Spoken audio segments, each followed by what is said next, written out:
Assalamu alaikum wa rahmatullahi wa barakatuh. Hello everyone, it's Zainab. Welcome back to my daily reading of Hussein's Revolution, Its Causes and Implications by Ayatollah Muhammad Mahdi Shamsuddin.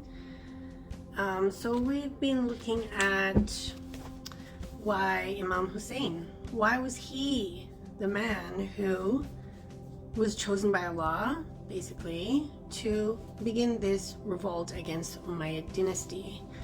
He was the only one qualified to do it. He was the one that had the religious authority to do it, the only one who was going to be able to expose the Umayyad rulers for who they really were, expose their lies, their deceit, their fictitiousness. And it had to be someone close to the Prophet, peace be upon him and his family.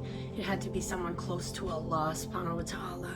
And Imam Hussain was the only living descendant of the Prophet, peace be upon him and his family at this time, who could do it, who was strong enough to do it, who was loved enough to do it. Imam Hussein's revolution saved Islam. Without it, without his sacrifice, Islam would have been lost to tyranny and oppression. Imam Hussein's revolution drew a clear line between Islam as a religion and the Umayyad state. So it was Islam on one side and the Umayyad state on the other, under a false religion, using tyranny and oppression in the name of Islam, calling themselves Muslims, yet they weren't really. They were hypocrites. They were unbelievers. So I'm going to continue in the name of Allah, most gracious, most merciful. All praise belongs to him, and peace and blessings to Prophet Muhammad and his pure family. Peace and blessings to Imam Hussain alayhi salam and his family and close companions who were martyred on the day of Ashura on the banks of the Euphrates River at Karbala. Bismillahirrahmanirrahim. The Umayyad state did not accept anything but death for Imam Hussain, but his death alone did not suffice. They had to murder his entire family, the Alid line, the sons of Aqil, all their kin and their companions. They murdered some of the most devout and pious men in the Muslim nation. They did all this after cutting off their water supply and killing a number of them with thirst. Among the thirsty were infants, children, and nursing mothers. They did not stop there. They rode their horses and trampled the bodies. They took the granddaughters of the Prophet ﷺ as captives from Karbala to Kufa to Damascus. All of this is narrated in great detail in the books of history. These acts dispossessed the Umayyad state of any claimed human and religious character. In fact, the actions of the Umayyad army and state gave it a clear inhumane and impious quality.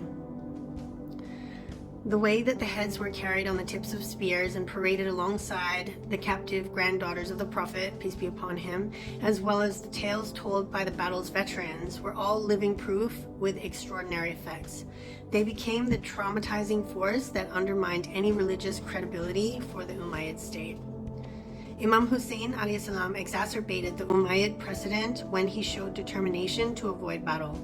Hur ibn Yazid al-Rayahi was the first Umayyad general that he faced with a battalion of 1,000 men. He was one of the generals of Yazid's army who switched sides to Imam Hussein's side and fought alongside Imam Hussain alayhi salam against Yazid's army.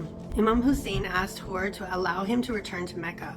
Hur refused, as he was explicitly commanded to drive Imam Hussain towards Kufa. Of course, Imam Hussain refused to be driven in that direction. When Umar ibn Saad arrived with the massive Umayyad army, Imam Hussain alayhi salam asked to negotiate. The lengthy negotiations between the two ended in Imam Hussein's favor. Umar conceded to Imam Hussein's demand that he be allowed to return home or go to any land other than Kufa.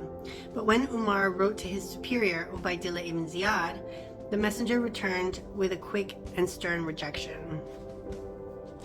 The message read the following: I did not send you to Hussein so that you can negotiate and make peace with him. You were not sent to reassure him for his life and safety. You were not sent to intercede on his behalf in my court. Follow this command. If Hussein and his men surrendered and pledged allegiance to Yazid, send them back safely. But if they refuse, send your men forth to slaughter them and mutilate their bodies. They deserve this and more. If Hussain is killed, have the horses trample his chest and back. He is disloyal, troublesome, unruly, and unjust. He would not be able to do any harm after he is dead. Imam Hussain ﷺ gave them a chance to avoid the carnage. They refused to settle on anything but a massacre.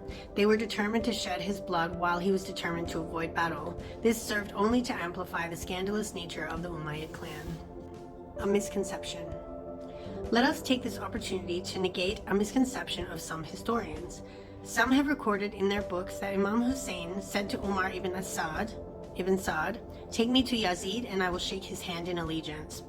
We can say with certainty that Imam Hussain did not say such a thing. If he did, things would not have turned out the way they did.